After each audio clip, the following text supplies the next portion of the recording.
Olá, meus queridos alunos! Estamos de volta com Direito Constitucional, segunda fase OAB. Você está aqui, já está meio caminho andado, né? Já passou pela primeira fase, aquelas várias questões aí, aquelas matérias que você nem gosta, mas que acabou estudando. Então, vamos caminhar, tá? Bem, na aula passada, nós inauguramos o tema Direitos e Garantias Fundamentais. Nós precisamos estudar isso para a segunda fase? Sim. Por quê? Daquelas questões, vocês sabem que tem alguns temas que mais caem nas questões, tá? E também caem como fundamento das peças, tá bom? Daqueles temas que mais caem, nós temos três aí com bastante incidência na sua prova. O controle, que você já sabe, tá? O controle de constitucionalidade é o primeiro, é o top. Temos mais de 50 questões que já caíram na prova da OAB, na segunda fase, em controle, né? Sobre controle de constitucionalidade. Depois, seguida ao controle, nós temos o processo legislativo, que está ali, né, ao lado dos direitos e garantias. Então, controle, processo legislativo e direitos e garantias são os temas que mais caem nas questões, tá? Além de cair na peça também, porque na peça nós temos também peças específicas sobre controle e qualquer peça sempre tem alguma coisinha do artigo 5º lá esperando você encontrar para fundamentar a peça. Então, é por isso que nós precisamos de algumas aulas para tratar. Professor, eu leio só os incisos do artigo 5º. Já é um caminho ler, mas você precisa de alguns desmembramentos, tá? Nós vamos ver que tem questão que ela foi além da leitura estrita lá dos incisos do artigo 5º. Precisamos conhecer um pouquinho a jurisprudência, né? Algumas decisões do STF. E uma coisa importante é a teoria geral desses direitos fundamentais, né? Porque às vezes você não sabe a regra específica, mas conhece algo, o alicerce, a teoria geral dos próprios, né, direitos fundamentais e consegue resolver a questão. Por exemplo, a aplicabilidade desses direitos, né? Por exemplo, também a eficácia, né, conhecida lá, eficácia horizontal dos direitos fundamentais. Então, são temas que vocês não vão encontrar na Constituição, vão encontrar na doutrina, tá bom? Mas aqui na aula também, né? Não só na doutrina, como aqui na aula também. Vamos lá para a tela para o nosso primeiro slide. Olha lá. Essa classificação, que nós vimos até na última aula, sobre os direitos e garantias fundamentais, é a classificação formal, trazida pela Constituição Federal de 88. Então, é ela quem divide esse gênero, direitos e garantias fundamentais, em algumas espécies. Então, ela trata dos direitos e deveres individuais e coletivos, que são os incisos do artigo 5º da Constituição, que nós estamos estudando. Ela trata também, como direito e garantia fundamental, os direitos sociais, que vão lá do artigo 6º ao artigo 11 da nossa Constituição. Vem aqui para mim para conversar um pouquinho. Direitos sociais, gente, são direitos fundamentais de difícil concretização, porque esses direitos sociais, eles exigem atuação, né? Normalmente vêm previstos em normas programáticas, limitadas, de eficácia limitada, com conteúdo programático, em que é necessária, né, a criação de programas, né? É necessário aqui, ó, investimento público alto para concretizar esses direitos sociais. Mas veja, se estão na Constituição, obviamente que nós devemos sim buscar a concretização desses direitos o máximo possível, tá certo? Não importa que são direitos sociais e que exigem isso. O poder público tá aí exatamente para isso, para nos atender, né? Eles são meros gestores da coisa pública, tá? Os titulares somos nós. Vamos lá para a tela de novo. Ainda sobre os direitos e garantias fundamentais, olha lá, a nacionalidade também está lá, que é um tema que nós vamos ver isoladamente, artigo 12 e 13, volte para mim. Também tem algumas questões, tá? Em questão subjetiva, na sua prova, perguntando sobre nacionalidade. Eles gostam de trazer o problema, o caso prático, né? Do estrangeiro, enfim. Então, a gente vai ter que conversar um pouquinho, uma aula específica sobre nacionalidade.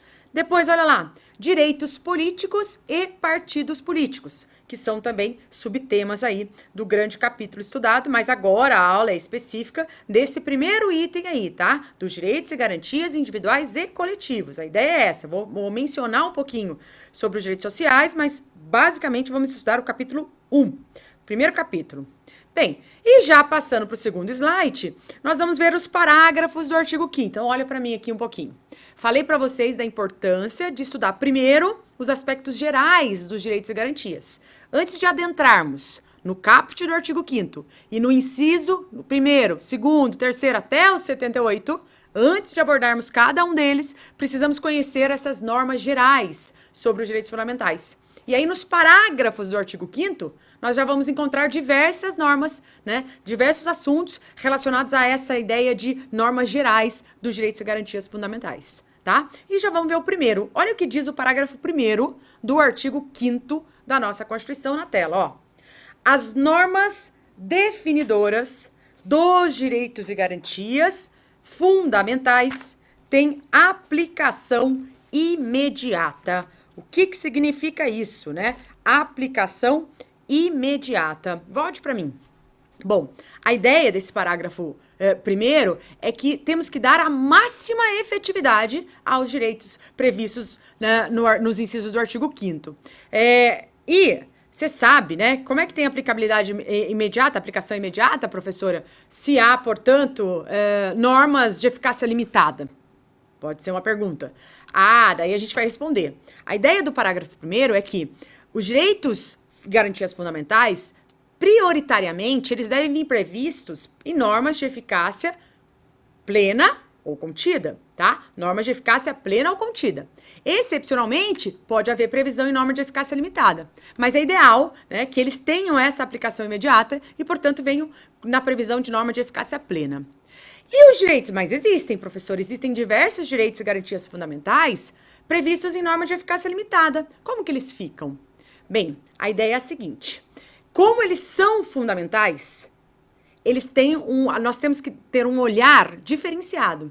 Então, eles vêm previstos numa norma de eficácia limitada, mas quando criados por meio de lei, enfim, quando regulamentados, efetivamente regulamentados, eles não podem mais ser revogados. Há uma proibição ao retrocesso. Então, o fato de ser fundamental, né? O fato dele ser, ele é aquela chamada vedação ao retrocesso social, tá? Então, uma vez regulamentados, uma vez definidos, né? Previstos na Constituição e regulamentados por norma infraconstitucional, não podem mais ser revogados, tá bom? Normalmente, gente, lá no artigo 7º da Constituição, nós vamos encontrar vários exemplos, tá, de direito fundamental previsto numa norma de eficácia limitada, em que exige a interposição do legislador, exige uma conduta constitucional no sentido de regulamentar, no sentido de criar possibilidade efetiva para o exercício desse direito garantido constitucionalmente. Vamos lá para a tela mais um pouquinho para nós conversarmos sobre isso daí. Olha lá. Antes disso, eu queria falar o seguinte, né? Essa vedação, eu até olhei aqui no meu material, essa vedação, ali, vou colocar na tela de novo. Ela impede a revogação. Eu coloquei palavras-chave para vocês, tá? Então, ela impede a revogação, se for regulamentada, e é a chamada eficácia impeditiva de retrocesso social. Isso na doutrina, volte para mim, é conhecida também como o efeito cliquet. Não sei se vocês já ouviram falar. Efeito cliquet. No alpinismo, né? Aquele sujeito que está escalando, chega um determinado momento, uma determinada altura, ele não pode mais voltar. Ele não consegue mais voltar, né? E o efeito cliquet é justamente extraído dessa ideia lá do alpinista que não pode mais retroagir. Então, uma vez regulamentado um direito fundamental previsto numa norma de eficácia limitada, este direito não poderá mais ser revogado. É esta a ideia. Tá bom? Mais um pouquinho na tela. Direito fundamental, olha lá, previsto em eficácia limitada é exceção. A regra é que eles venham previstos em normas de eficácia plena e contida. Agora, há também a ideia de algumas obrigações aí, né? Então, embora haja a previsão numa norma de eficácia limitada, há obrigação do legislador, né, em legislar, em regulamentar e preservar esses direitos.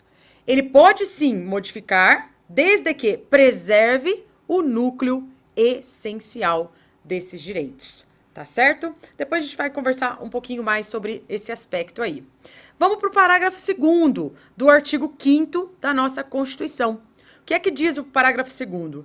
Que os direitos e garantias expressos nesta Constituição, esses direitos e garantias não excluem outros, decorrentes do regime e dos princípios por ela adotados ou dos tratados internacionais em que a República Federativa do Brasil seja parte. Volta aqui para mim para explicar um pouquinho.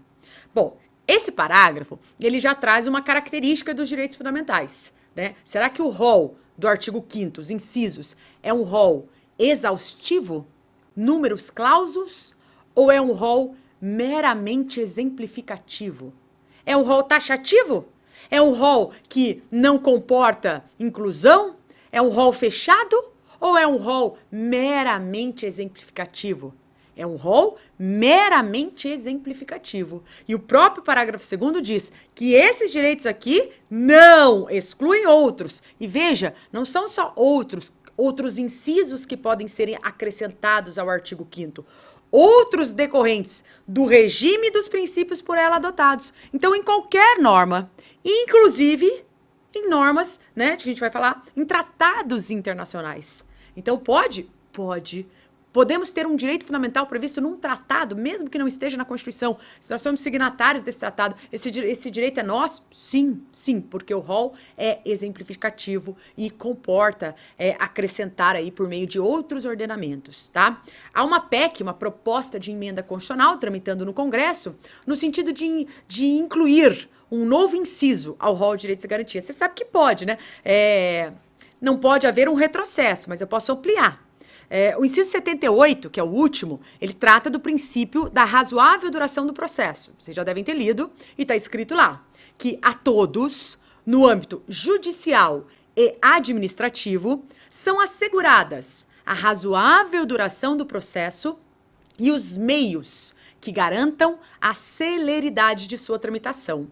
Então, lá, ele configura ali o princípio da razoável duração do processo. O processo não pode demorar muito. Justiça tardia não é justiça, né? Não dá para o sujeito que tem um direito não receber, não ver a cor do dinheiro porque faleceu, deixou para os herdeiros, né? Isso é complicado para nós. Sistema de precatório, por exemplo, fere aí o princípio, né, da razoável duração do processo. Veja, este inciso, ele não veio, ele não foi criado no dia 5 de outubro de 88, quando foi feita a Constituição. Ele foi acrescentado por emenda constitucional. A emenda 45, veja, de 2004, Constituição de 88. A emenda 45 de 2004 foi ela que acrescentou ao texto, que criou este inciso. E a PEC, como eu comentei agora há pouco, que quer colocar no outro inciso, para falar da mediação, conciliação, colocar como direito fundamental possibilidade, né, de conciliação, de mediação. Você sabe que a justiça, ela tem muitos processos, né? O maior problema do Poder Judiciário hoje é o problema da morosidade. E para desafogar e para essa ideia de resolver efetivamente o problema, a PEC tramitando no sentido de colocar como direito e garantia fundamental o direito à mediação, conciliação, tá? Você sabe que isso tem crescido muito no nosso país, esses outros meios de solução de conflitos, tá bom? Agora, eu quero perguntar o seguinte, e fora da Constituição? Você tem algum exemplo, professora, para me dar de um direito? Tá falando que pode ter. Agora, me diga, há um exemplo de direito fora, né, fora da Constituição, que foi incorporado? Foi incorporado, por exemplo, por meio de um tratado? Há um exemplo. Vocês sabem aí que a Constituição diz assim, não haverá prisão civil por dívida, vírgula, exceto em 2 casos. Lembram desse dispositivo? Não haverá prisão civil por dívida, vírgula, exceto em 2 casos. 1, devedor de alimentos, pensão alimentícia. Devedor de obrigação de pensão alimentícia. 2, depositário infiel. Tá na Constituição. Se você olhar, a sua Constituição não está errada nem desatualizada. Está escrito na sua Constituição que, em regra, não cabe prisão civil por dívida no Brasil, exceto em 2 casos. Então, a regra é a liberdade. Exceção, devedor de alimentos, depositário infiel. Mas você também sabe, que você escolheu segunda fase inconstitucional, certamente você já sabe, que essa segunda hipótese aqui, do depositário infiel, prisão civil do depositário infiel, não cabe mais no nosso país. E não cabe por quê? Daqui a pouco eu vou explicar a questão dos tratados, como são incorporados, o status, né, se vai ser emenda constitucional ou não, tá? Mas veja, por que não cabe mais? Porque nós somos signatários de um tratado, Pacto São José da Costa Rica, e ele não faz menção, né, à prisão do depositário infiel. E nós acolhemos isso. Lá só tem prisão civil do devedor de alimentos. E o tratado foi questionado no Supremo Tribunal Federal. para dizer, nossa, será que é constitucional? Será que é inconstitucional? Será que ele prevalece sobre a Constituição? Enfim, nós sabemos que hoje no Brasil não cabe mais, em virtude de um tratado. E o que tem a ver ainda com a ampliação dos direitos fundamentais?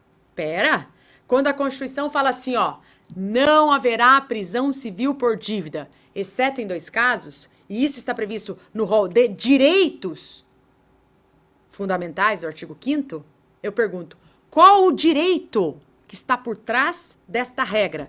Desta regra que veda, que proíbe a prisão civil no Brasil por dívida e excepciona em 2 casos. Obviamente que não é o direito à prisão, e sim o direito à liberdade. Este é o direito que está previsto nessa regra. Quando eu digo que a regra é a liberdade e a excepciono em 2 hipóteses, devedor de alimentos e depositário infiel, veja, eu restringi o direito à liberdade. A partir do momento que eu digo, agora só haverá uma exceção, devedor de alimentos, depositário infiel não mais. Ou seja, eu deixo de considerar essa segunda exceção. O que é que eu fiz com o direito à liberdade? Eu restringi ou eu ampliei? Eu ampliei, porque eu deixei de trazer, de excepcionar uma hipótese em que caberia a prisão civil. Então, foi um tratado internacional que ampliou o direito à liberdade? Sim, foi um tratado que ampliou, ao permitir apenas a prisão civil do devedor de alimentos e não mais a do depositário infiel. E o Supremo, obviamente, consolidou isso e criou a súmula vinculante número 25, que está aí, que eu coloco para vocês na tela, para vocês olharem. Olha lá o que diz. É ilícita a prisão civil do depositário infiel, qualquer que seja a modalidade do depósito. Súmula vinculante número 25. Professora, isso aí que está do lado, outro exemplo, vocês são exemplos, né? Direito à busca da felicidade. O que é isso aí? Volta ali para o parágrafo 2º, né? Aqui que eu falei para vocês, ó. Decorrentes do regime e princípios por ela adotados. Então, veja, dos princípios adotados pela Constituição, decorre aí que nós temos aí, implicitamente, um direito não à felicidade, hein? Porque olha que conceito, né? Aliás, a PEC, já discutiram isso no Congresso, né? Sobre felicidade. O direito à busca da felicidade, até porque o conceito de felicidade é individual. O que é ser feliz para você pode não ser para mim, né? Por exemplo, né, virar a noite numa festa rave, né? Pra mim, assim, é uma coisa que no outro dia eu não tô nem andando, nem falando, né? Se eu passar a noite, claro. Então, não é a felicidade, né? É o direito à busca à felicidade. É um exemplo também aqui de podemos, né, de direitos que decorrem de princípios e regimes adotados pela própria Constituição. Maravilha, até aqui. Fácil? Olha lá, hein? Daqui a pouco eu volto nessa questão dos tratados, né? Como que eles são incorporados e tal. Mas por conta, né, da menção ao tratado que trata, que resolve, que lida, né? Que é o Pacto São José da Costa Rica. Mas eu vou falar o caráter dele, porque isso também já caiu na sua prova. Se eles têm status de norma constitucional ou não, tá? Eu vou voltar a falar dele. Antes disso, eu vou ler com vocês o caput do artigo 5º da nossa Constituição. Vamos lá para a tela? Olha lá o que diz. Todos são iguais perante a lei, sem distinção de qualquer natureza, garantindo-se aos brasileiros e aos estrangeiros residentes no país, por enquanto, só guardem isso aqui.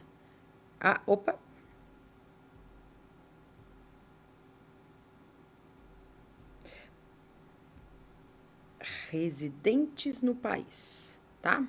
Então, todos são iguais perante a lei, sem distinção de qualquer natureza, garantindo-se aos brasileiros e aos estrangeiros residentes no país a inviolabilidade do direito à vida, à liberdade, à igualdade, à segurança e à propriedade, nos seguintes termos. E aí ela começa com os incisos. Então, volte aqui para mim para nós conversarmos um pouquinho sobre isso.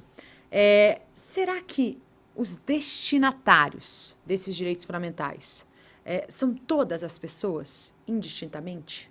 Bom, professora, se eu olhar o que você acabou de ler, volta para mim. Você está dizendo que todos são iguais. E são garantidos aos brasileiros e aos estrangeiros. Então, para mim, são todas. Será? Será que há direitos que podem ser aplicados para pessoas específicas, com algumas características? Então, a gente já começa a parte de teoria geral aqui, interessante já. Olha lá o que diz o inciso primeiro, olha lá na tela. Homens e mulheres são iguais em direitos e obrigações. Tá, regra é igualdade. Vírgula. Nos termos desta Constituição. Volte para mim. O que é isso? Nos termos desta Constituição. Porque a Constituição pode estabelecer distinção, caso ela ache isso necessário. E ela o faz. Olha o outro artigo que eu coloquei para vocês, ó. O artigo 5º, inciso 50. As presidiárias serão asseguradas condições para que possam permanecer com seus filhos durante o período de amamentação. Volte para mim. Será que os presidiários, porque todos os homens são iguais perante a lei, né? Homens e mulheres são iguais em direitos e obrigações, no termos da Constituição, será que os presidiários também, a eles, são asseguradas condições para amamentar seus filhos? Não, eles não amamentam. Então, aqui é aquela ideia, né? Tratai os iguais de forma igual e os desiguais de forma desigual na medida de suas desigualdades. Então, veja, há direitos que são exclusivos da mulher, há situações, né, que são exclusivas do estrangeiro.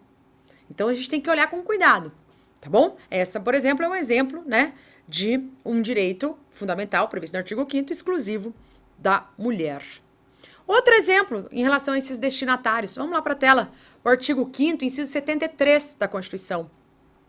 Qualquer cidadão é parte legítima para propor ação popular que vise a anular ato lesivo ao patrimônio público ou de entidade de que o Estado participe, à moralidade administrativa, ao meio ambiente e ao patrimônio histórico e cultural, ficando o autor, salvo comprovada má-fé, isento de custas judiciais e do ônus da sucumbência.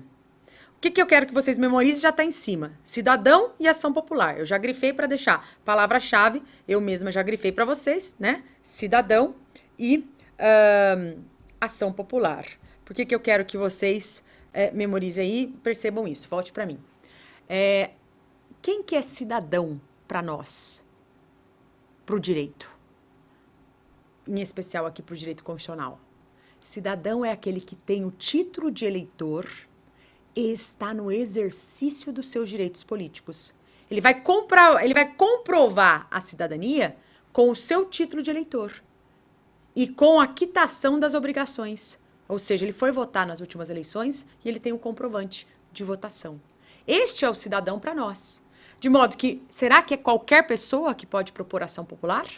Eu sei que é um instrumento da democracia direta, em que o povo exerce o poder que lhe detém de forma direta, sem intermediários. Ele mesmo vai fiscalizar, por meio da ação popular, a atuação dos governantes. Vai ver se não há um ato que viola o patrimônio público, se não estão agindo com um ato imoral, se não tá violando a moralidade administrativa. Mas não é qualquer pessoa, é o cidadão. Então, é um direito dado apenas àquele que tem o título de eleitor e está no exercício dos seus direitos políticos. Outro exemplo, lá na tela, ó. Aqui eu coloquei vários artiguinhos, para vocês terem uma ideia. O 5º, 51, o 12, parágrafo 3º, 89, inciso 7º e o 222. Por que você não colocou cada um deles? Volte para mim.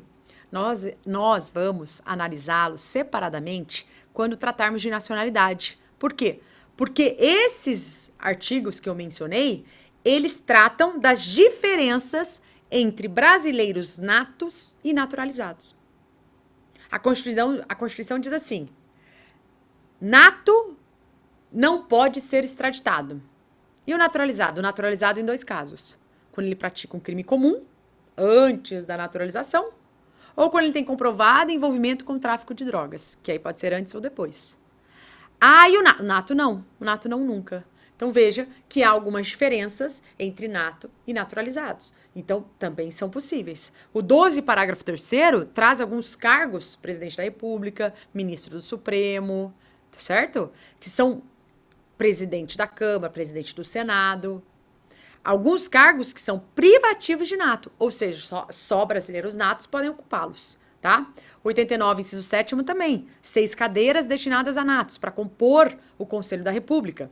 O 222 também, fala da imprensa, do quarto poder. Diz que o brasileiro naturalizado, ele pode até ter participação na propriedade de empresa jornalística ou de radiodifusão, pode estabelecer o conteúdo da programação, desde que ele tenha mais de 10 anos de naturalização. Então, também traz diferenças, tá? E mais um pouquinho lá na tela, para a gente conversar mais um pouquinho, o artigo 7º. Artigo 7º, inciso 20 da nossa Constituição, que fala da proteção do mercado de trabalho da mulher mediante incentivos específicos nos termos da lei. Volta para mim. Uma vez eu fui convidada, né, para dar uma palestra na OAB em Guarulhos sobre os direitos da mulher na nossa Constituição. Foi no dia 8 de março, Dia da Mulher, né?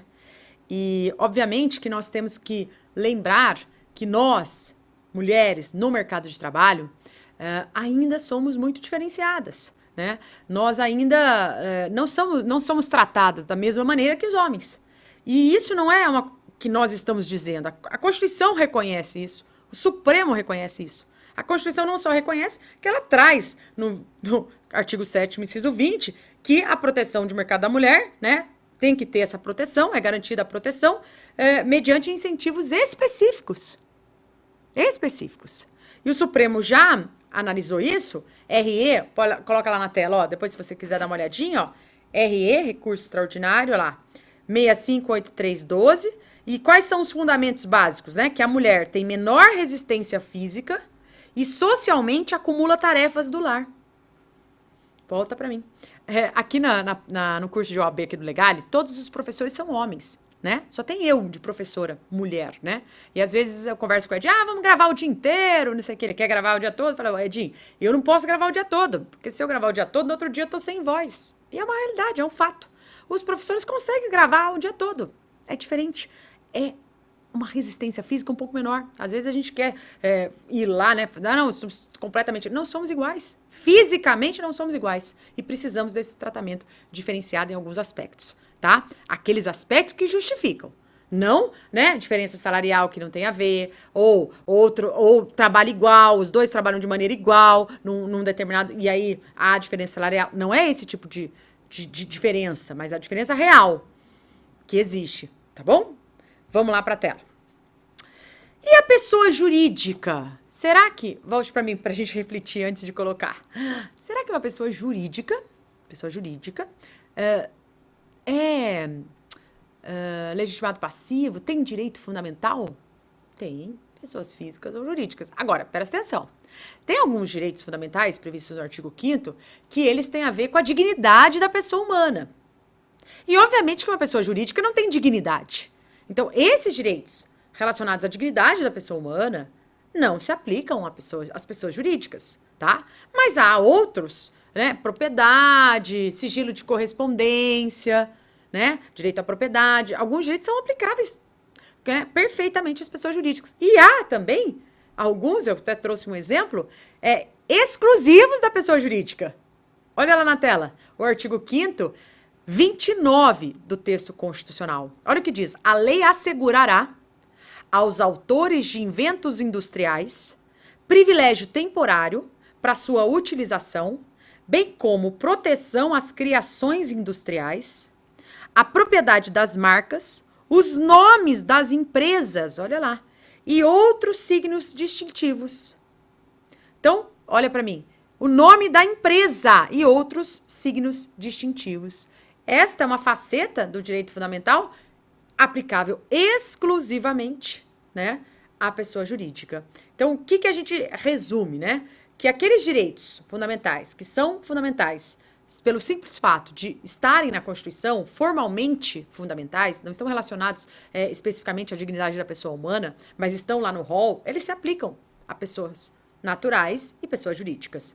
Já aqueles que têm conteúdo mesmo de direito fundamental, e nós vimos essa classificação na aula passada, né, de diferença entre direitos fundamentais, material e formal, né? Formal é fundamental porque está na Constituição, Material tem conteúdo mesmo de direitos humanos, de direitos fundamentais, tá? Então, aqueles que estiverem relacionados com a dignidade da pessoa humana e que são materialmente fundamentais, estes não, porque não tem como aplicar para a pessoa jurídica. Tudo bem aqui? Mais um artigo, ó. Outro artigo que diferencia, ó. O parágrafo 1º do artigo 40, que trata da aposentadoria. Os servidores abrangidos pelo regime de previdência de que trata este artigo serão aposentados, calculados os proventos a partir dos valores fixados nos parágrafos 3º e 17 do artigo tal. Tá, não tem problema. Que aqui é só para apontar que volta para mim, que a própria Constituição, ela faz diferenças na aposentadoria, né? A mulher aposenta com uma idade, homem com outra. Então, é mais um exemplo de que não é que são todos iguais e aplicáveis indistintamente a todas as pessoas. Há diferenças razoáveis. Agora, uma coisa importante que nós devemos observar em relação a essas diferenças razoáveis é que, pelo menos, né, duas coisas importantes devem ser observadas quando vamos mitigar essa igualdade, tá? Porque igualdade, como eu comentei, tratai os iguais de forma igual e os desiguais de forma desigual na medida de suas desigualdades. Como que nós vamos fazer isso? Esse tratar desigual, né? Teremos que levar em conta dois tópicos importantes, né? O fator de discriminação e o objetivo da norma, tá? Dois tópicos importantes. Fator de discriminação e objetivo da norma. Então, eu vou dar um exemplo aqui. Será que pode um edital de um concurso público exigir idade mínima, idade máxima? Bom, qual que é o fator de discriminação? Idade, tá. 2, objetivo da norma. É um concurso para polícia. Será que uma pessoa, né, com idade avançada vai conseguir fazer as mesmas coisas que uma pessoa de uma idade mais nova? Então, tem que justificar. O fator de discriminação, ele tem que estar relacionado com o objetivo da norma. Posso fazer uma lei de proteção à mulher? Qual que é o fator de discriminação, né? Mulher, tá, objetivo da norma, combater a violência doméstica, até porque a resistência física da mulher é bem menor que a do homem. Ah, mas professora, tem homem que também agride, tem mulher que agride o homem. Sim, existe, não é isso que eu tô dizendo. Ela vai responder por isso. Mas veja, fisicamente, se ele resolver revidar, certamente é ela quem vai apanhar. Pelo menos em regra, né? Não tô dizendo que sempre toda regra tem a exceção. Mas em regra é ela que vai apanhar. Porque fisicamente ela é comprovadamente mais fraca que o homem. Ok? Volta lá pra tela. Ainda sobre os destinatários, tá? O artigo 5º, inciso 74 da nossa Constituição, ele diz lá que o Estado prestará assistência jurídica integral e gratuita aos que comprovarem insuficiência de recursos, os conhecidos hipossuficientes. Volte aqui para mim. Você sabe que o Estado tem a obrigação, né, de fornecer o advogado para essas pessoas, né, e a justiça gratuita para essas pessoas que comprovarem insuficiência de recursos. Elas têm acesso à justiça e elas precisam disso. Normalmente, isso é feito por meio da Defensoria Pública.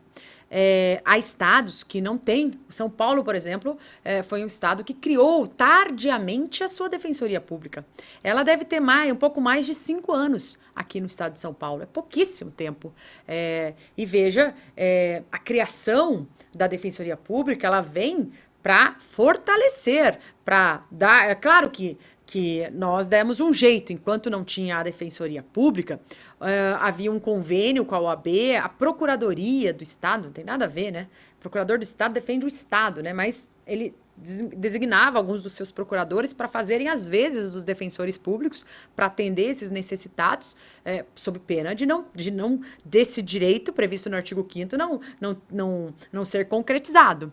Mas como não era suficiente, os procuradores, né, havia também, ainda existe até hoje, um convênio com a OAB, E aí ela nomeava alguns advogados dativos para fazer isso. Atualmente já existe a defensoria em São Paulo, mas ainda existem estados que não têm defensoria e isso é bastante complicado por conta da não efetividade desse artigo, né? Se não tem um órgão específico para fazer isso.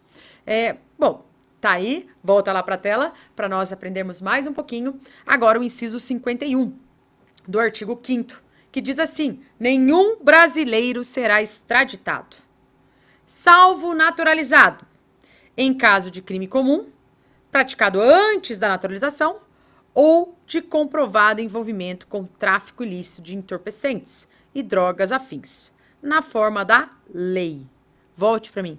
Quem é que pode ser extraditado aqui? Nós já vimos. O naturalizado nesses dois casos, o nato não nunca, e por outros assuntos. Quem que pode? O estrangeiro pode, né? Então, é uma faceta de um direito aqui, na verdade, aplicável ao estrangeiro, tá? Avançando aí sobre a teoria geral dos direitos fundamentais, eu quero falar um pouquinho sobre a eficácia, né, desses direitos fundamentais, a eficácia vertical, horizontal e diagonal. O que é isso?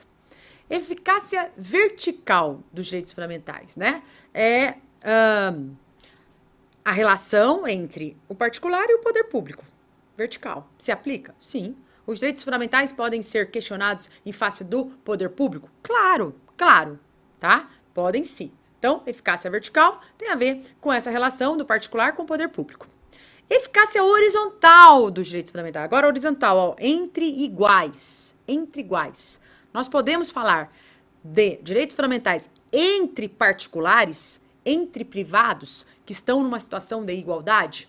Sim, eficácia horizontal dos direitos fundamentais. Aquilo que couber, obviamente, tá? E essa eficácia diagonal? Essa eu não entendi, professora. Eficácia diagonal dos direitos fundamentais. Você sabe que existem as relações lá, as relações trabalhistas. As relações de direito do trabalho, artigo 7º da Constituição, direito social, né? Embora muitas delas sejam relações entre privados, é uma relação em que há uma desigualdade, né? O empregado está numa condição inferior. Então, nós lembramos que aqui também se aplicam os direitos fundamentais e o nome disso, né, ela é uma relação diagonal, é a eficácia diagonal dos direitos fundamentais, por conta dessa relação ser entre particulares, mas não particulares iguais. O empregado, ele é o hipossuficiente, ele é o vulnerável, né? Então, seria aí uma eficácia diagonal, tá? O que já caiu na prova da OAB? Já caiu na prova da OAB a eficácia horizontal. Nós vamos até ver a questão que perguntou para nós isso daí, tá? Então, nós vamos ver com calma essa questão, sem problema algum. E vamos ainda estudar as características dos direitos fundamentais, tá? Mas antes disso, eu vou passar para análises rapidamente, como eu falei, dessa eficácia diagonal e dos direitos trabalhistas, que é uma espécie de direitos sociais. Vou falar um pouquinho dos direitos sociais. Coloca na tela esse slide, por favor. Então, olha lá. Os direitos sociais vêm previstos no artigo 6º da nossa Constituição. Se vocês olharem o artigo 6º da nossa Constituição, vocês vão ver que há um rol de direitos sociais lá previsto, de vários direitos, né? São direitos sociais: saúde, educação, saúde, alimentação, trabalho, moradia, transporte, lazer, segurança, previdência social, proteção à maternidade, à infância e assistência dos desamparados. Volte aqui para mim, né? Então, veja que esses direitos são vários direitos, mas esses direitos, eles exigem prestações positivas. Normalmente, esses direitos, muitos deles, vêm previstos em normas programáticas, que exigem a atuação do poder público, né? Dependem de recursos para serem concretizados, tá? Educação e saúde são exemplos clássicos, né? Tanto é que há um repasse da arrecadação tributária obrigatório, né? Então, a União repassa parte da sua arrecadação para os estados e essa arrecadação que é repassada, ela tem que ser utilizada exclusivamente, né, em educação e saúde. Se não for utilizada, é tão sério isso que é possível intervenção federal. Você sabe que a regra é a não intervenção. A regra é que os entes federativos, eles são autônomos e independentes, né? Mas, excepcionalmente, a União pode intervir. E um dos exemplos, né, quando há violação de princípio constitucional sensível. o não repasse, a não destinação de educação, de verba de repasse de arrecadação tributária com finalidade específica, aplicação em educação e saúde, a não utilização disso viola princípio constitucional sensível e é motivo para intervenção federal. Ok? Volta lá para a tela mais um pouquinho. Então, essas normas programáticas, né, elas dependem de recursos para serem efetivadas. A efetivação de políticas públicas geram custos, tá? E sobre educação e saúde, nós vamos lembrar ainda sobre aquilo que conhecido como reserva do possível ou escolhas trágicas. O que significa isso? Aplicar o mínimo existencial, pois é proibido o retrocesso social ou o efeito cliquê. Direitos humanos só podem avançar. O que são essas palavras-chave aí que eu coloquei para vocês? Volte para mim. O que o poder público fala assim, eu preciso do remédio para me manter vivo. Eu tenho soro positivo, o sujeito tem HIV, precisa do médico. Ah, mas não tem o remédio. Opa, peraí, né? Ou melhor, tem o remédio, mas eu não posso dar o remédio, porque senão vai acabar. Reserva do possível ou das escolhas trágicas, né? Trágicas. O que é isso? O mínimo, tudo bem, o poder público pode falar que não tem, mas o mínimo existencial ele tem que fornecer. O mínimo existencial, né? É proibido o retrocesso social. É o mínimo. Então, ele tem que ter um equilíbrio.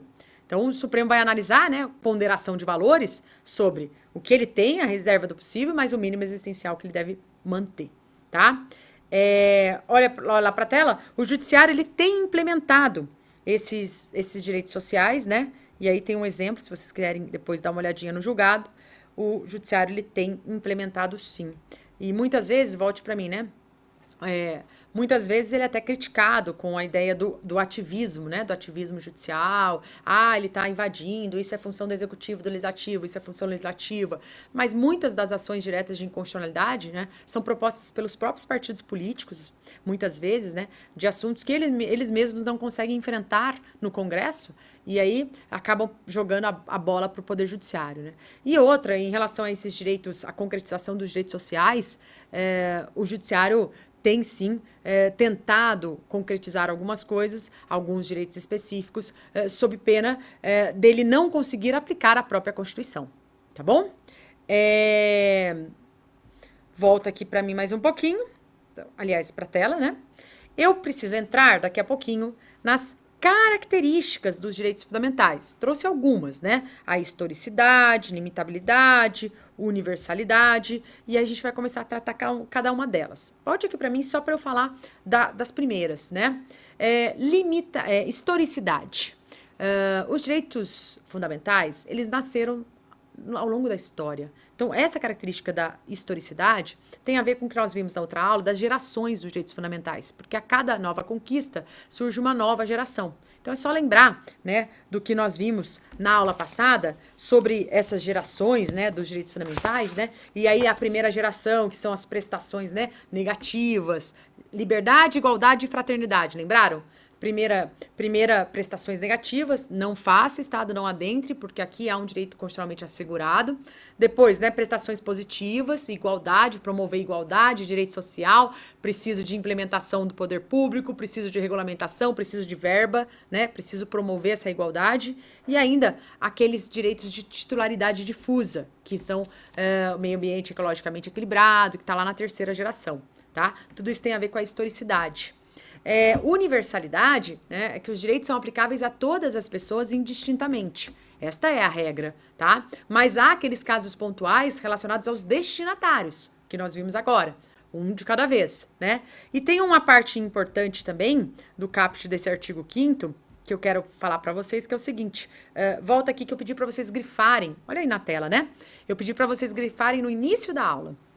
Uma das primeiras coisas que nós fizemos hoje. Eu falei para vocês, grifem aí, ó, aos estrangeiros residentes no país, tá? Todos são iguais perante a lei, sem distinção de qualquer natureza, garantindo-se aos brasileiros e aos estrangeiros residentes no país. A vida, a liberdade, tal, tal, tal. Ok, volte para mim. E o estrangeiro que não reside no país? O estrangeiro que está aqui a passeio. Ele não mora no Brasil, ele só veio a passeio, ele veio assistir a Olimpíada, ele veio assistir a Copa, ele veio pro Rock in Rio, enfim, ele veio pra cá. Ele não tem direito à vida, ele pode matar, pode roubar, não tem nada desses direitos? Bom, a interpretação literal nos levaria a interpretar desta maneira. Não, só o estrangeiro residente no Brasil, que é isso que diz a Constituição. Agora, o que o Supremo entende? Claro que não. O Supremo entende que antes dessas interpretações literais, nós temos as características dos direitos fundamentais. E uma dessas características é a universalidade. Então, os direitos são aplicáveis a todas as pessoas indistintamente. É óbvio que se o estrangeiro estiver aqui a passeio, ele tem todos esses direitos também garantidos constitucionalmente, tá? Não tem essa, não. Eu até coloquei, tô só procurando aqui o julgado, porque eu até, se eu não me engano, eu separei para vocês o julgado que diz relacionado a isso. Mas eu vou encontrar aqui e já deixo para vocês em breve, tá bom? Bem, nós vamos fazer um intervalinho, porque eu tenho uma questão para resolver, tem outro tópico para entrar, mas vamos com calma, vai lá, você lava o rosto, toma um cafezinho e volta, tá? Que eu tô esperando você. Até já!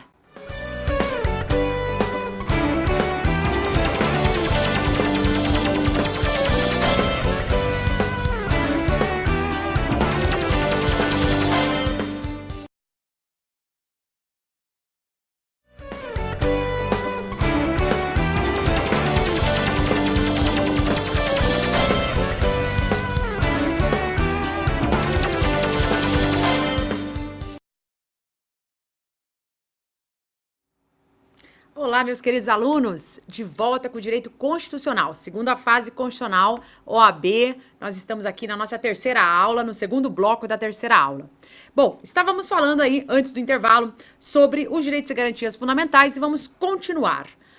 A análise do caput do artigo 5º da Constituição nos levou aí a pensar sobre os brasileiros, estrangeiros, né? Que os estrangeiros residentes no país, essa interpretação restrita, não era a melhor interpretação. E eu falei que tem até julgado do Supremo, encontrei o RE, coloca aí na tela, por favor, Larissa, só para eu colocar aqui para eles, ó, o RE, então, 215, se vocês quiserem depois dar uma olhadinha, 267, tá? RE, recurso extraordinário, 215, 267. Então, a interpretação, ela deve ser ampliativa em relação aos estrangeiros residentes no país, tá? Deve ser ampliativa, por exemplo, né, o que o Supremo já entendeu, né? O direito do estrangeiro de impetrar um habeas corpus, no caso de violação aí à liberdade de locomoção, ir, vir e permanecer. Pode voltar aqui para mim e vamos avançar para resolver agora uma questão. Eu já comentei nas aulas anteriores que eu gosto muito de explicar a teoria e já colocá-la em prática para saber se de fato vocês compreenderam, para saber se de fato teriam condições de responder uma questão subjetiva na segunda fase. Faremos a mesma coisa em relação às peças prático-profissionais, né? Nós estudaremos a ação, uma ação constitucional, nós estudaremos, por exemplo, um mandado de segurança e logo em seguida faremos uma peça, né, prático-profissional para saber se de fato, né, vocês já conseguiriam colocar no papel aquilo que acabaram de ver comigo, tá? Então, vamos colocar na nossa tela essa questão, tudo bem? Vamos colocar aí na tela a questão, olha lá. Essa caiu aí num exame unificado, na segunda fase. Morales, de nacionalidade cubana, participante de reality show, Big Brother, essas coisas, vocês sabem, né? Produzido e divulgado por emissora de televisão brasileira, alega que teve o seu direito fundamental à intimidade violado, ao serem amplamente divulgadas imagens suas em ato de convulsão, decorrentes de disfunção epilética que possui. Assim, após sua saída do programa, ingressa com demanda em face da emissora de televisão. Considerando o fato acima descrito, responda fundamentamente. A. É possível invocar um direito fundamental previsto na Constituição em uma demanda movida contra um particular? Volte para mim. Eu tenho certeza, né, que vocês já teriam a resposta a essa questão, por tudo que nós vimos na primeira aula, que diz respeito à eficácia horizontal dos direitos fundamentais. Os direitos fundamentais não são alegados apenas em relação ao poder público. Aqui seria a eficácia vertical. Podem ser também alegados em relação nas relações particulares, a eficácia horizontal. Tem ainda a diagonal, que nós até comentamos. Então, qual seria a resposta, né? Como é que nós deveríamos responder esta questão que foi solicitada para vocês? Olha lá comigo na tela. Ó, o objetivo da questão, esse é o gabarito comentado pela FGV. O objetivo da questão é verificar se o candidato tem conhecimento das características dos direitos fundamentais, bem como das teorias acerca de sua aplicação. A letra A deve ser respondido que é possível a demanda, explicando o que vem a ser a eficácia horizontal dos direitos fundamentais, bem como esclarecendo que esta eficácia horizontal decorre da dimensão objetiva dos direitos fundamentais, tá certo? Então, a eficácia horizontal que decorre da dimensão objetiva dos direitos fundamentais. Tranquilo até aqui? Fácil? Ótimo. Bem, vamos responder a segunda também. Dá para responder a segunda? Coloca lá na tela, ó. Seria correto o argumento posto em sede de defesa que a norma constitucional que resguarda o direito à intimidade não pode ser invocado, tendo em vista a ausência de lei disciplinando o dispositivo constitucional? Volte para mim. Será que pode, por não ter aí a regulamentação, é isso que ele está dizendo, não havendo regulamentação, não havendo dispositivo, será que pode alegar, né, que a Constituição resguarda, né, mas não há uma lei regulamentadora? Cuidado, hein? Cuidado. O parágrafo 1º do artigo 5º fala da aplicabilidade imediata. Nós devemos buscar a máxima efetividade. Então, olha só, volta ali para a tela para vocês verem como é que ficaria aí o gabarito comentado. Não é correto o argumento da defesa.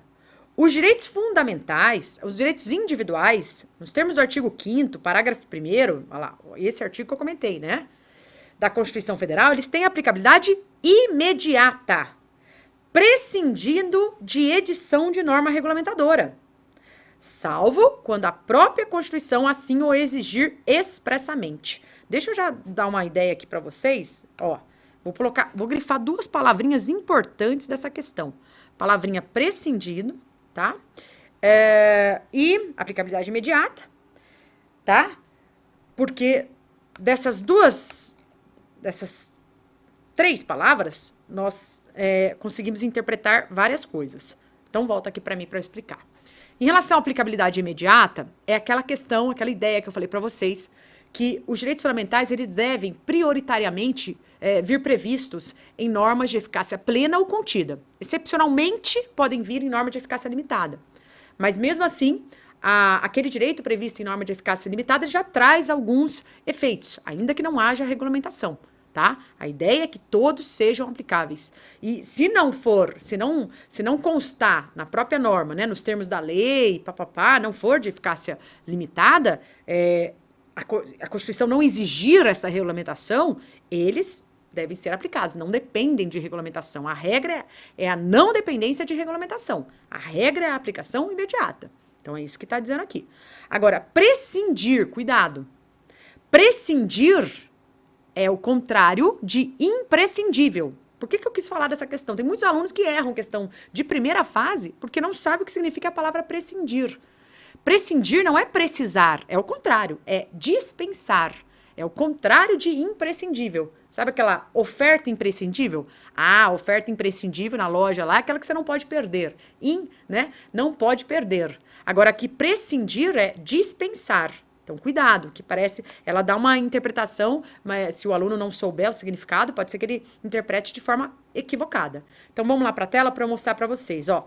Então, prescindindo de edição de norma regulamentadora, ou seja, não depende de norma regulamentadora, salvo quando a própria Constituição assim o exigir expressamente. Volte para mim.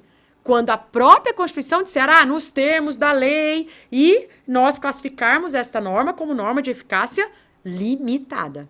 Nem a contida também traz, às vezes, essa expressão, nos termos da lei e tal, mas a contida, ela não depende também de lei. Ela é igual à plena, aplicável indistintamente a todas as pessoas, mas ela admite que a lei a contenha, restrinja, por isso restringível. Mas se ela não for restringida por meio de lei, ela tem aplicabilidade, aplicação, ela é de eficácia plena, tá? Volta lá para a tela. A resposta, então, seria correto o argumento posto em sede de defesa que a norma constitucional que resguarda o direito à intimidade não pode ser invocada tendo em vista a ausência de lei regulamentadora. Eu não coloquei aqui. Deixa eu ver aqui.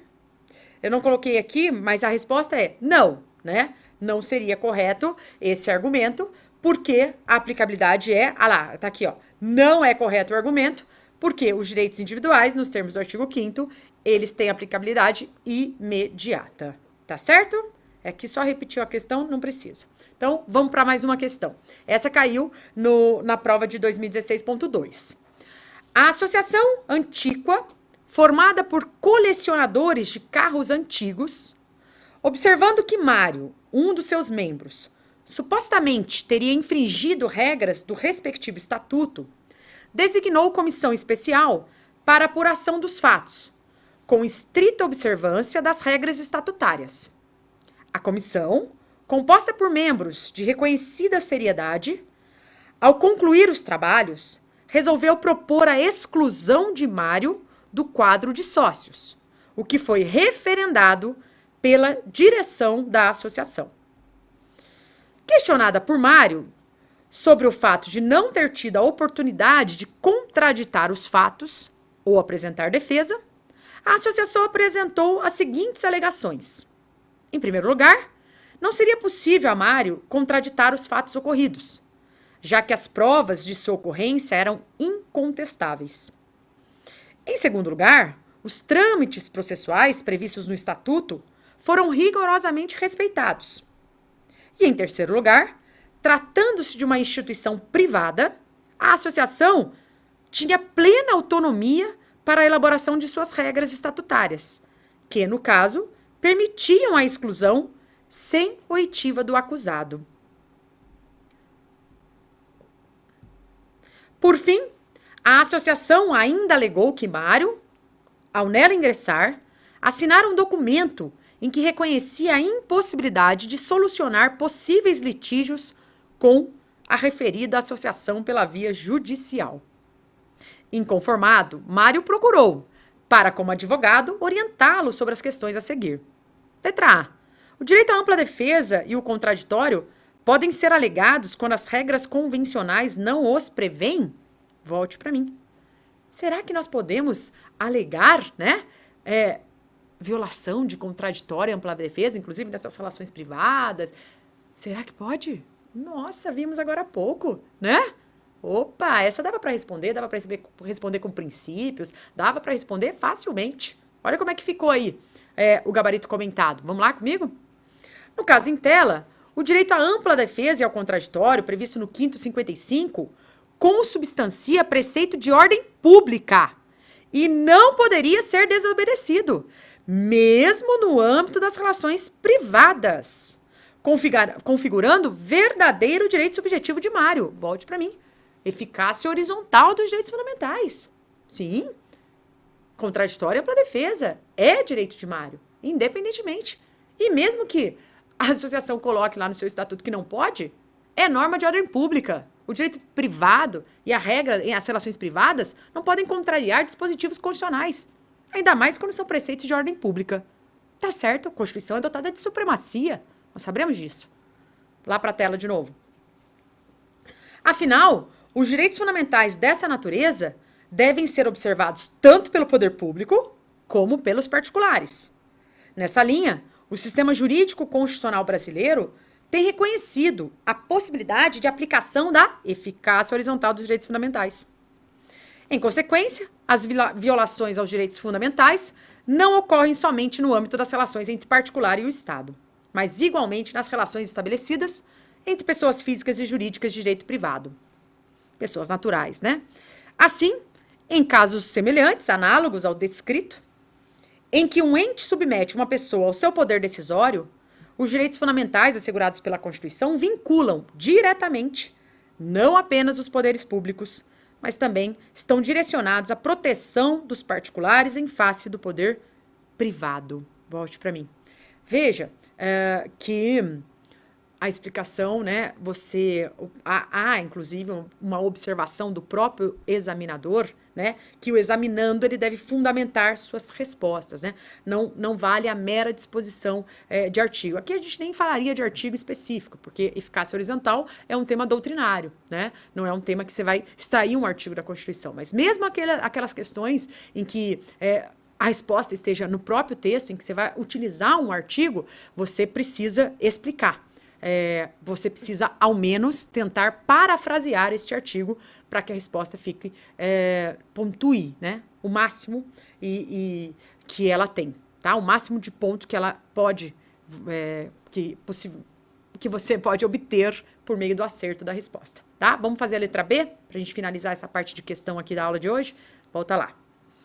É possível que o Estatuto da Associação Antíqua possa estabelecer regra que afaste a apreciação da causa pelo Poder Judiciário? Mais uma vez, né? Pode para mim. Fácil. Questão fácil, né, gente? Artigo 5º da Constituição, inciso 35. A lei não excluirá da apreciação do Poder Judiciário lesão ou ameaça a direito. Se a lei não vai excluir, será que o estatuto, será que uma regra, será que um contrato entre privados vai poder excluir? Claro que não. A Constituição é suprema. Até os poderes públicos têm que respeitar.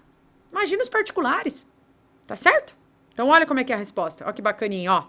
Não. Se o inciso 35 do artigo 5º estabelece que a lei não excluirá da apreciação do Poder Judiciário lesão ou ameaça a direito, por muito maior razão, diploma normativo sublegal abaixo da lei, que é um estatuto, que é o caso do problema, certamente não poderá fazê-lo. Acrescente que o dispositivo em referência tem natureza de direito fundamental, o que aumenta ainda mais sua densidade normativa. Volte para mim. Direito fundamental.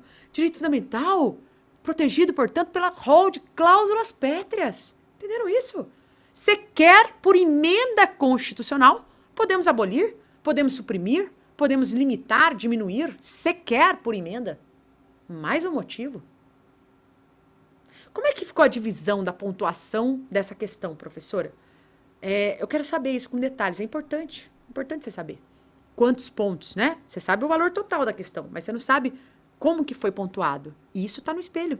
Então é bom olhar as provas anteriores, mas muitas delas eu coloco aqui no material para vocês. Mas tem que ver, olha lá. Se você tivesse na primeira parte, né, tivesse dito lá na letra A, lá, sim, né, que o contraditório e ampla defesa previsto, você já ganharia 0,10, tá?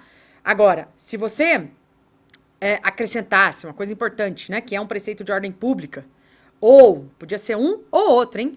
Direito subjetivo de Mário, ganharia mais 0,30 e completaria, né, a pontuação de 0,40 para esse item. Volte para mim. Viu a importância, hein? Da não apenas menção ao artigo. Porque dizer que sim, que está no artigo, dá 0,10 só. Você tem que ter um conhecimento além. É direito subjetivo de Mário. É norma de ordem pública. Tudo bem? Lá na tela, para continuar aqui. Na segunda parte da letra A, né? Que o sistema jurídico constitucional, olha lá, ele reconhece a aplicabilidade da eficácia horizontal dos direitos fundamentais. Ou seja, os direitos fundamentais devem ser observados tanto pelo poder público como pelos particulares. Só essa informação já daria 0,40. Volte para mim. Então, vejam a importância. Se você colocar só o artigo contraditório e ampla defesa, você ganharia 0,10. Se você colocasse contraditório e ampla defesa, você colocou também preceito de ordem pública e eficácia horizontal, olha, 0,80. Porque só a eficácia horizontal já daria 0,40. Entenderam? E a letra B, vai lá, que ela vale 0,45, olha lá. Não, por força do princípio da inafastabilidade de jurisdição, 0,35. E aí a menção ao artigo, olha lá, mais 0,10. Então volte para mim.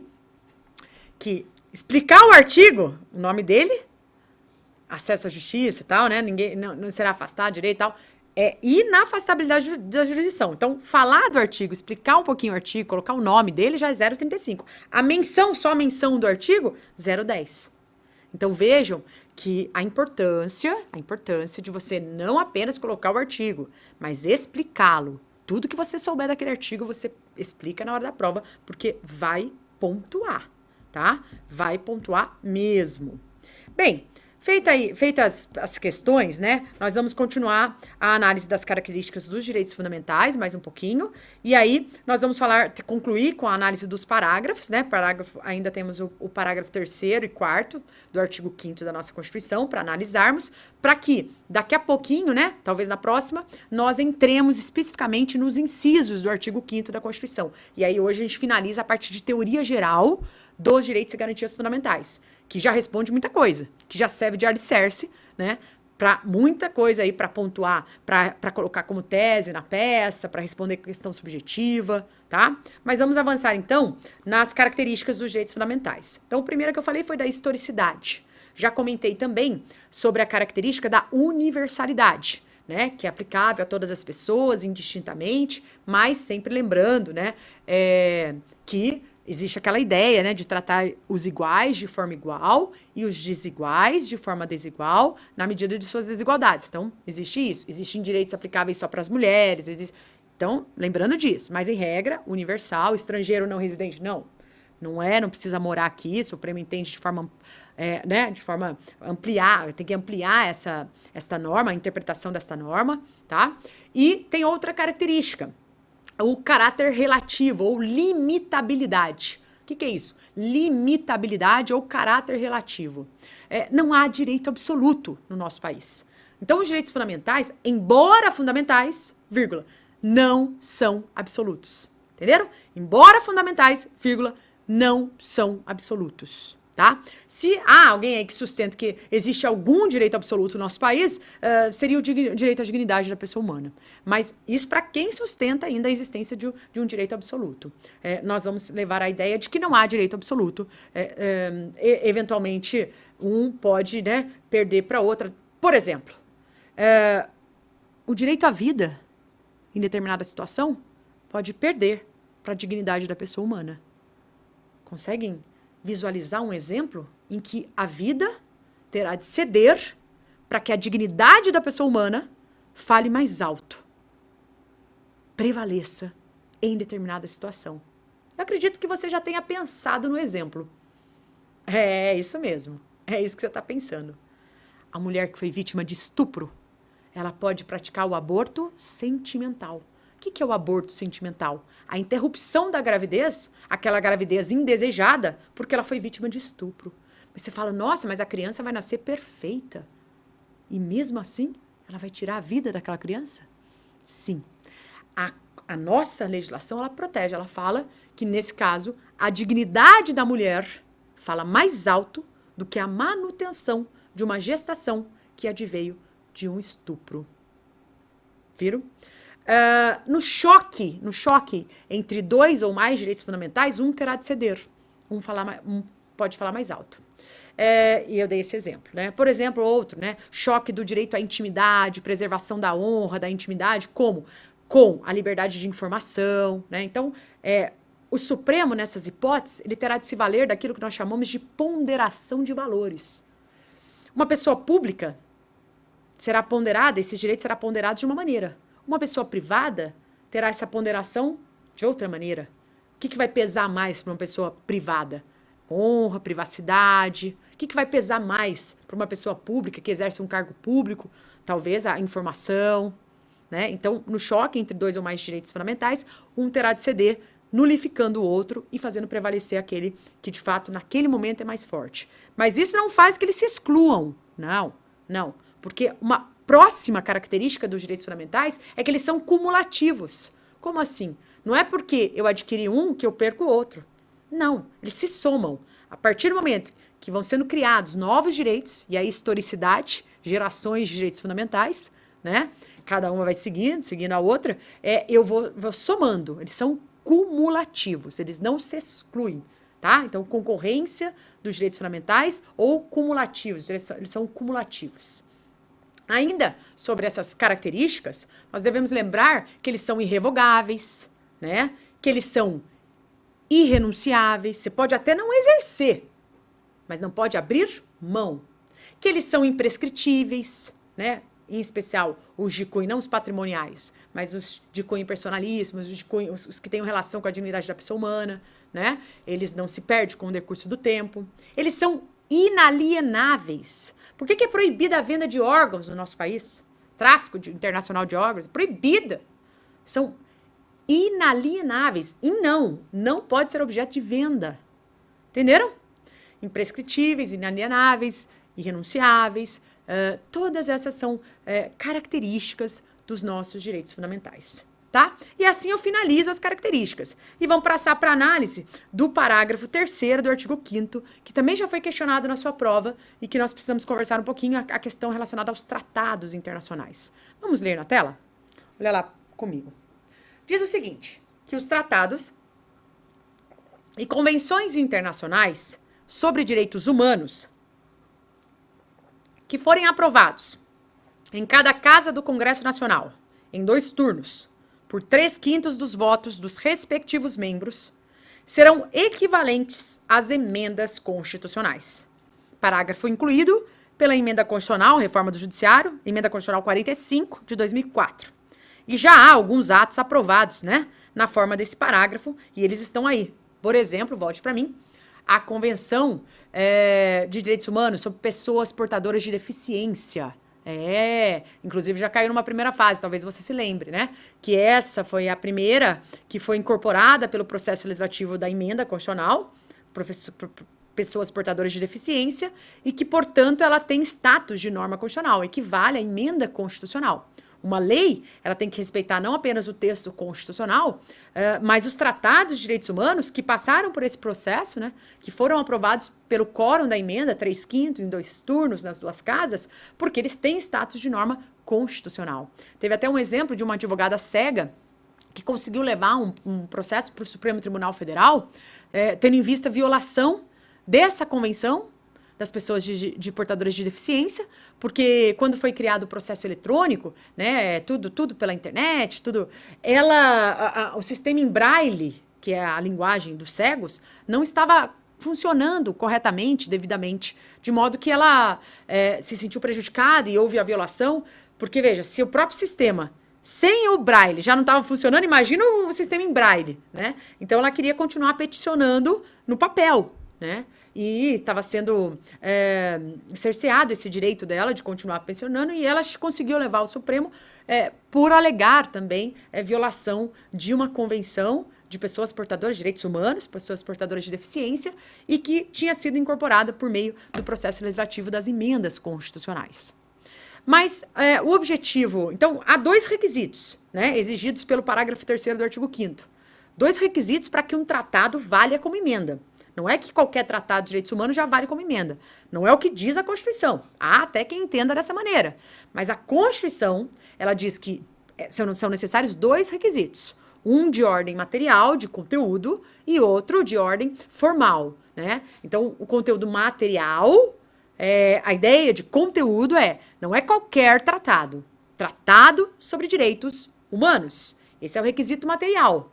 Quanto ao conteúdo, tem que ser um tratado sobre direitos humanos.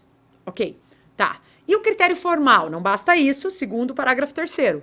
O critério formal este tratado de direitos humanos tem que ser incorporado ao nosso ordenamento jurídico por meio das regras do processo legislativo das emendas constitucionais. Ou seja, aquele critério rígido. Você sabe que é muito mais fácil fazer lei, alterar lei, do que fazer emenda constitucional. Então, a emenda ela precisa ser aprovada nas 2 casas do Congresso Nacional, Câmara e Senado, por 3/5 dos votos em 2 turnos. Então, no total, são 4 votações. 2 na Câmara, 2 no Senado, por 3/5. Esse tratado vai ter que ter esse mesmo processo para que valha como emenda. E esta regra foi acrescentada ao texto constitucional pela Emenda 45 de 2004. Aí você pode me perguntar, mas espera aí. Antes de 2004, professora, nós já éramos signatários de alguns tratados sobre direitos humanos. Aliás, diversos tratados sobre direitos humanos. E eles? Eles não passaram pelo processo legislativo exigido pelo parágrafo 3º, pelo processo legislativo das emendas constitucionais. Eles foram aprovados e incorporados pelo processo comum.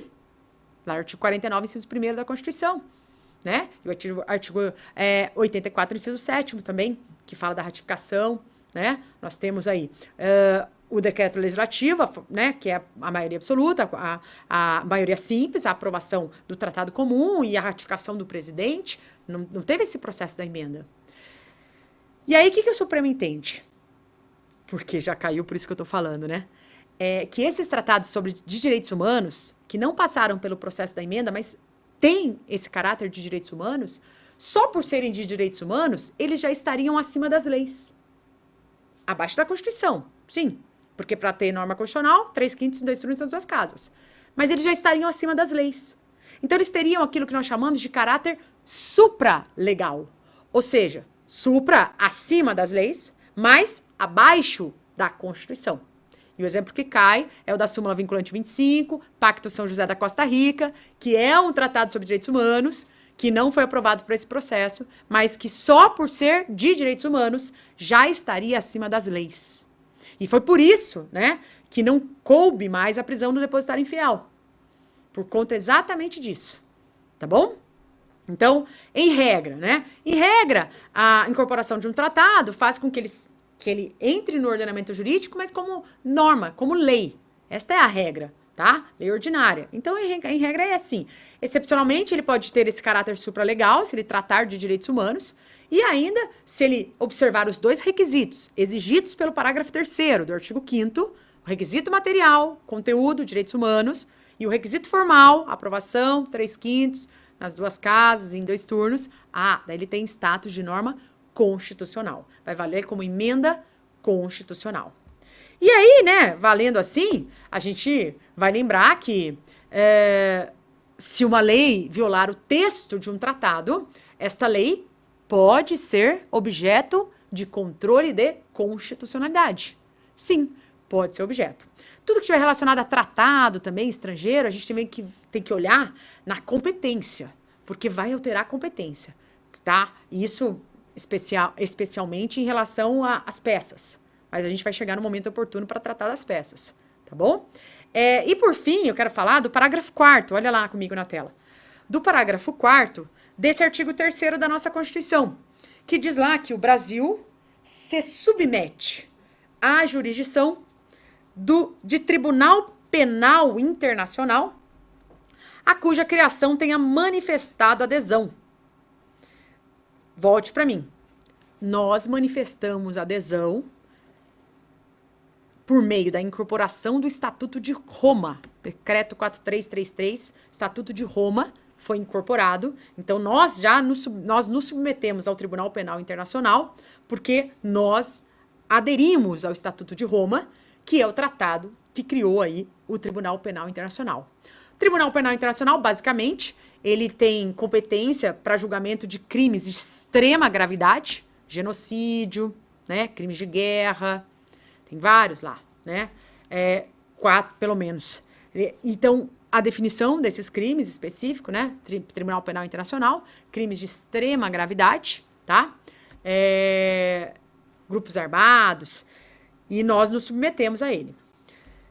Bem, não vou entrar muito no detalhe do Tribunal Penal Internacional e vou fechar a aula de hoje conversando um pouquinho sobre, só para vocês levarem o gostinho, antes de entrarmos nos incisos do artigo 5º, levarem o gostinho de peças, tá? Porque vai chegando, vai passando a aula, o aluno quer a peça.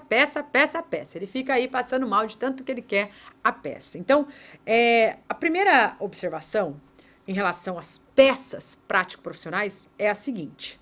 Nós temos aí no direito constitucional 3 grandes blocos de peças prático-profissionais.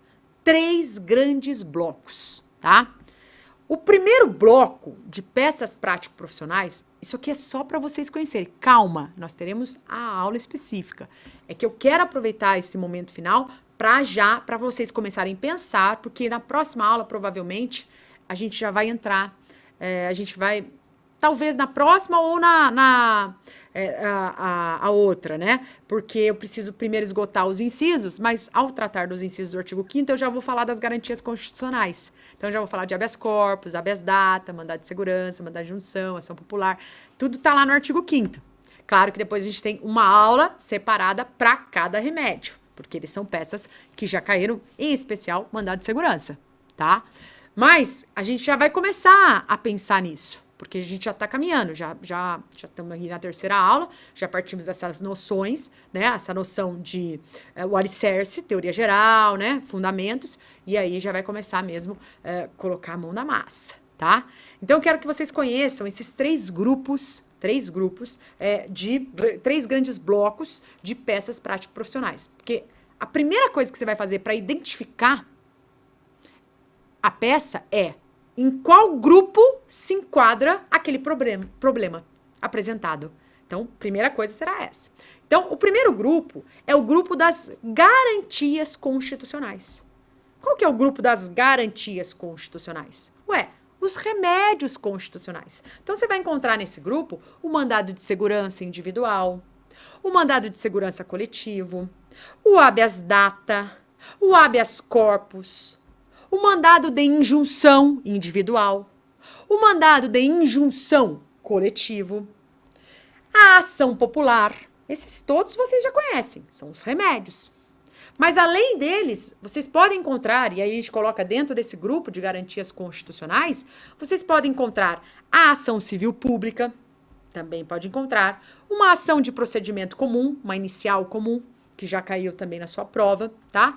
E vai encontrar ainda dentro desse grupo de garantias constitucionais a ação de impugnação de mandato eletivo. Ação de impugnação de mandato eletivo. Tudo isso é o que a gente fala que pode ser encontrado no grupo das garantias constitucionais. Ok? Tá. Bom, avançando. O que mais? Além desse grupo, garantias, remédios, nós temos um segundo grupo. O que tem no segundo grupo? Ações de controle de constitucionalidade. Segundo grupo, ações de controle de constitucionalidade, que eu já vou apresentá-las a vocês. Você escolheu o constitucional, você gosta disso? Você pelo menos conhece essas ações. Olha lá, hein? Se você escolheu o constitucional, já sugiro o seguinte: professor, eu não sei nada de controle. Tem um vídeo meu no YouTube, escrito assim, ó, entendi controle. Joga no Google, entendi controle. E antes de começar a aprofundar, já dá uma olhadinha nesse vídeo aí pra dar, é o esquenta controle de constitucionalidade, sabe? Já dá uma olhadinha. Dá uma olhadinha. E volta com um pouquinho de bagagem de controle, porque controle vai cair. Ou vai cair na peça, ou vai cair em questão. Já teve prova, gente, de 4 questões. Das 4 questões subjetivas, 3 foram relacionadas ao controle. Então, atenção aqui. Eu preparo vocês com essa estratégia. Sabendo o que cai na prova, sabendo o que o examinador gosta, para dar atenção especial a esses temas. Combinado? Então, quais são as ações do controle de constitucionalidade? A mais importante ação direta de inconstitucionalidade. Vocês vão ver que a peça prático-profissional, se você souber fazer bem uma ação direta de inconstitucionalidade, as outras todas você vai conseguir fazer. Por quê? Porque a estrutura é o mesmo. Os detalhes é que vão se diferenciar. Só. Mas a estrutura é única. Por isso eu sempre peço para vocês estudarem. Estudem uma estrutura única. É que nem lá das garantias constitucionais. Qual que é a estrutura que você vai estudar? A estrutura do mandado de segurança. Quem sabe o mais, sabe o menos. Quem sabe fazer um recurso extraordinário, qual que é a estrutura da parte dos recursos? Recurso extraordinário. Quem sabe fazer um recurso extraordinário, vai conseguir fazer um ROC, uma apelação, vai conseguir fazer outro recurso. Então, nós vamos sempre estudar pelo que tem mais, porque quem sabe o mais, sabe o menos. Tá. Quais são as ações de controle? Ação direta de inconstitucionalidade. Ação declaratória de constitucionalidade. Ação declaratória de constitucionalidade. E ADO, a ação direta de inconstitucionalidade por omissão, ou ADI por omissão, ADO ou ADI por omissão, ação direta de inconstitucionalidade por omissão, tá? O que mais? ADPF, arguição de descumprimento de preceito fundamental. Gente, não precisa anotar tudo, não. Nós teremos tudo isso, né? Durante o curso. Se você só está começando a se ambientar e entrar no tema peça prático profissional. Então, ADPF, arguição de descumprimento de preceito fundamental. ADI, interventiva, ação direta de inconstitucionalidade interventiva, que tem a ver que antecede um processo de intervenção federal. E nós vamos colocar dentro dessas ações de controle também a reclamação constitucional. Reclamação constitucional. Ok? Bem, segundo bloco, fechamos. E o terceiro bloco, professora? O terceiro bloco é o bloco dos recursos. Já caiu recurso na prova? Já. Ah, professora, eu não sei. Olha lá a primeira aula. Primeira aula eu tenho tudo que já caiu. Tudo. Quais foram as peças? Quantas vezes cada peça caiu? Olha lá. Ah, não assisti. Vai assistir. Não perca tempo, não. Recursos. Então, nós vamos conhecer o grande, o mais importante, o mais completo. Recurso extraordinário. Recurso extraordinário. O que mais que pode cair dentro de recursos? Recurso ordinário constitucional, apelidado como ROC. Recurso ordinário constitucional. Veremos também o recurso especial, que é semelhante ao extraordinário, todos, com alguns detalhes, com coisas a menos. Quem sabe o mais, sabe o menos. Ainda dentro de recursos, vamos estudar a apelação, alguns agravos e os embargos, tá? Basicamente, são essas ações que nós vamos estudar ao longo do nosso curso, no tocante à parte de peça prático profissional. Mas, em momento algum, vamos nos perder nas formalidades das peças e esquecer do direito material. Isso eu não faço. Não faço por quê? Porque o aluno que sabe fazer a peça, mas não conhece o direito material, ele é reprovado. Ele só vai passar se ele souber fazer a peça, mas se ele tiver, junto com ele, carregando uma boa bagagem de direito material. Não dá para ir para a prova de segunda fase inconstitucional sem conhecer o direito material com profundidade. Então, a nossa aula, sempre recheada de direito material e prática. Como? Resolvendo questão e fazendo peça. Conteúdo material e prática. Resolvendo questão, fazendo peça. É assim que funciona a regra do jogo aqui. Tá bom? Bem, algumas perguntas, né, serão feitas na identificação dessas peças. Mas eu vou deixar essas perguntas para a aula específica de peça. E nós vamos voltar na próxima aula, nós vamos voltar analisando o quê? Os incisos do artigo 5º. E eu espero fazer isso, talvez na próxima, não estender, tá? Analisar o 78, fazer um milagre aqui, vamos tentar fazer isso, né?